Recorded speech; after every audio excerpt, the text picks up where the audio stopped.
At night, above the clouds, a gigantic shadow stands silently, a monument that is not just a religious symbol, but also a marvel of engineering history.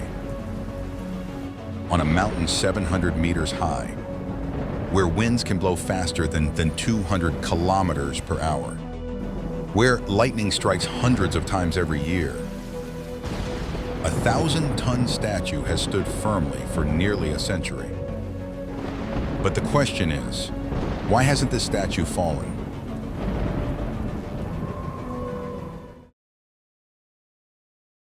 How did people, in the limited technology era of the 1930s, manage to build a structure that still amazes even the modern world today? This is not just the story of a statue.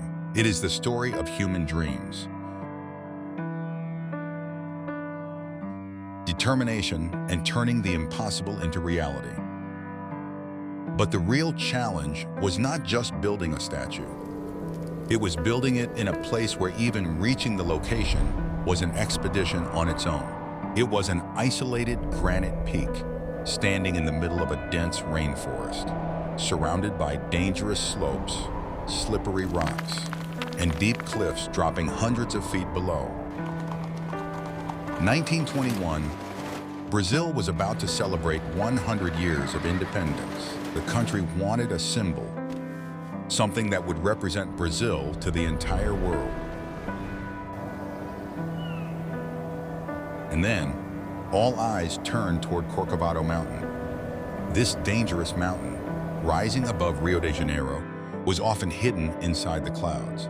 Locals called it the Hunchback Mountain. But there was one major problem. Building anything there seemed almost impossible. No proper roads, no open space, and no easy way to carry heavy machinery to the top. And yet, one engineer said, "This is where the world's greatest statue will stand." That engineer was Hydor da Silva Costa. At first, his design looked very different. He imagined Christ holding a cross in one hand and a globe in the other.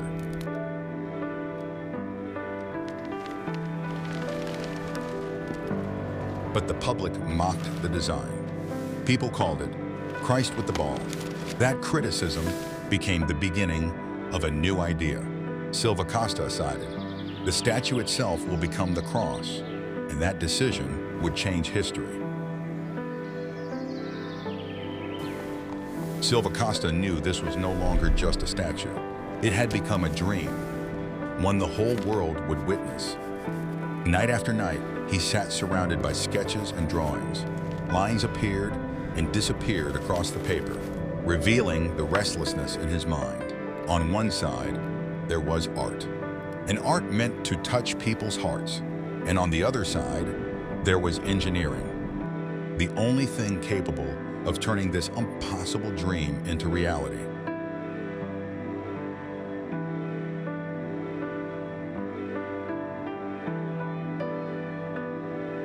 If the statue were too heavy, the mountain and the violent winds would never be able to tackle it. And if the design were weak, it would never create the sense of greatness they dreamed of.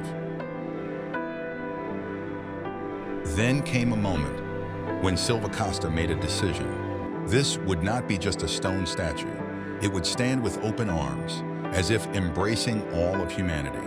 But that very design was also the most dangerous, because such enormous arms would place intense pressure on the entire structure during powerful storms and winds. Now, this was no longer just a matter of art.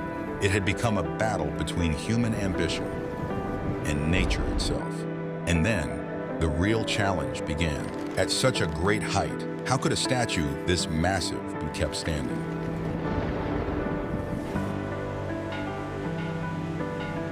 In the 1920s, most giant structures were built with steel, like the Eiffel Tower. The Corcovado Mountain stood close to the ocean. The salty sea air would slowly cover steel with rust within just a few decades. And over time, this great monument could have been swallowed by corrosion. That was when Silva Costa made a risky decision. He chose reinforced concrete For that time, it was an extremely unusual choice, because no one had ever built such a massive artistic structure from concrete at this height before.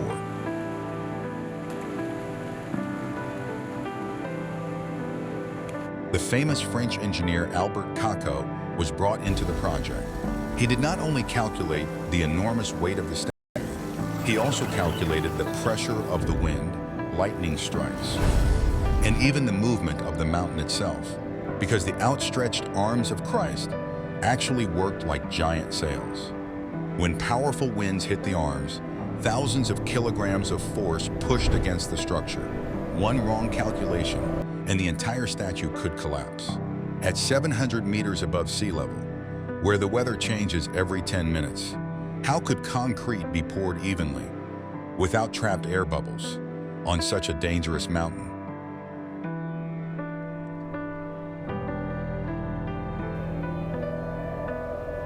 While the rock of the mountain was being studied in Brazil, far away in Paris, the soul of the great statue was slowly taking shape. Silva Costa had realized that concrete alone would not be enough. To give the monument true greatness, he needed the hands of a master artist. That was when he chose Paul Landowski. But Landowski did not begin his work on the peak of Corcovado Mountain. Instead, he worked quietly inside his studio in Boulogne-Billancourt, Paris. There, between clay, plaster, and silence, the giant face of the statue slowly began to appear. Landowski created full-size models of the head and hands. The head stood almost 375 meters tall, and each hand was around 3.2 meters long. Then these massive models were divided into dozens of separate pieces.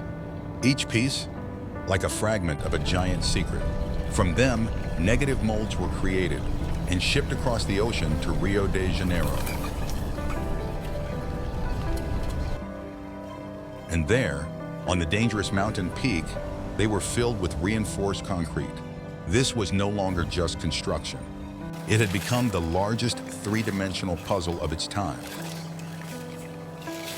Every numbered block had to fit perfectly onto the internal metal framework already standing inside the statue. Because the engineers knew even a mistake of a few millimeters at the base could turn into meters of dangerous misalignment higher above the mountain.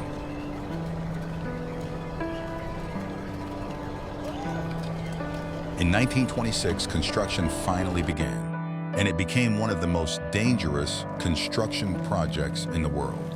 At that time, no road led to the mountain peak. There was only an old railway line. Sand, cement, water, iron, even the statue parts arriving from France, all of it had to be carried upward using that small railway. At the summit, space was extremely limited. There was no room to store materials. Whatever arrived in the morning had to be used the very same day. Clouds often covered the entire site. Sometimes the workers could barely see a few feet ahead of them. Slippery ground, powerful winds, and cliffs hundreds of meters deep. And yet, the most incredible part is this. During 9 years of construction, not a single worker death was officially recorded. For that time, it was almost unbelievable. A technical achievement so extraordinary, it felt close to a miracle.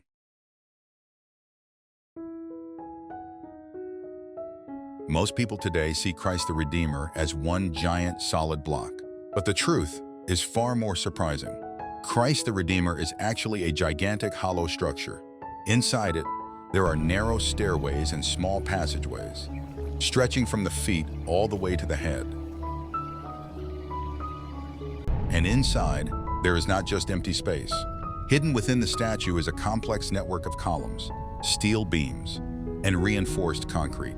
This hidden structure transfers the enormous weight deep into the hard granite mountain. When violent winds strike the outstretched arms, it is this internal framework that keeps the monument standing.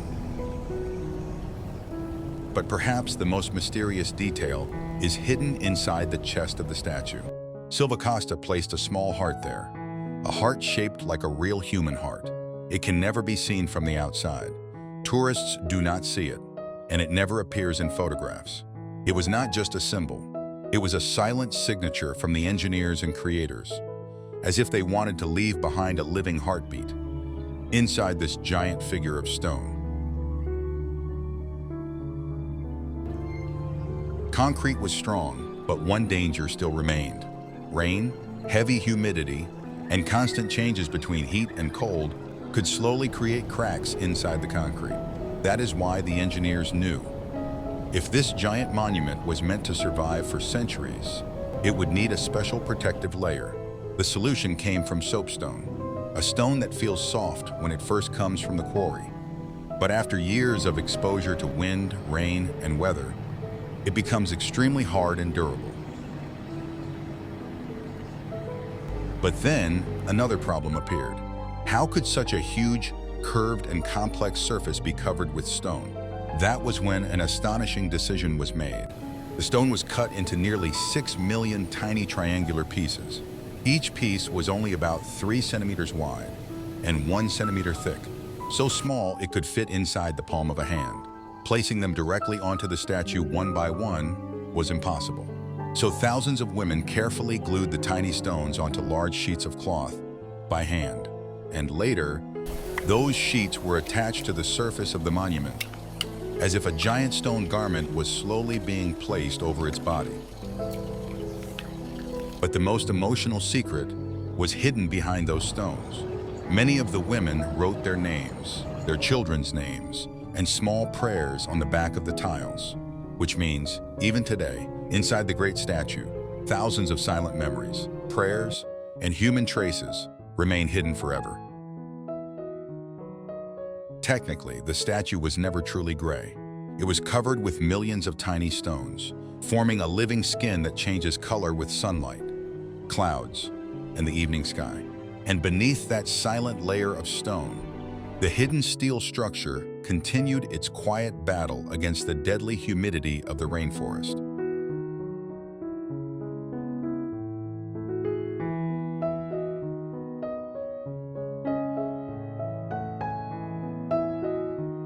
Corcovado is one of the places in Brazil most frequently struck by lightning. And because the statue stands at the highest point of the mountain, it is constantly exposed to lightning strikes. That is why the engineers designed an advanced protection system. The entire statue works like a giant Faraday cage. Lightning rods were installed in the head and the fingers to safely carry electricity down into the ground. The system channels the lightning through deep metal frames into the granite foundations below the mountain.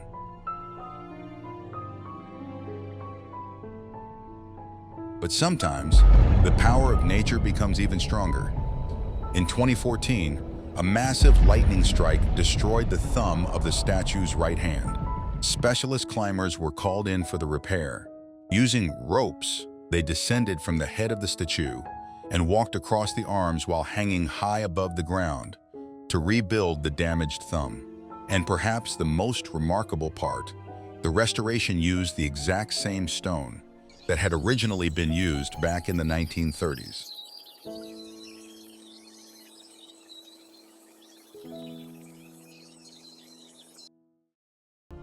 The 12th of October, 1931. For the first time, the world saw the statue light up against the sky.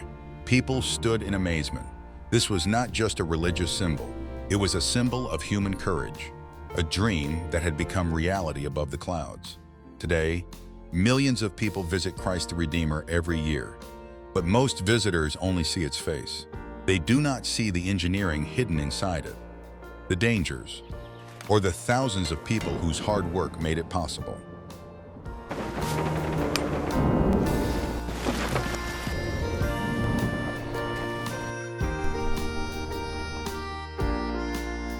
This monument reminds us, engineering is not just calculations and numbers.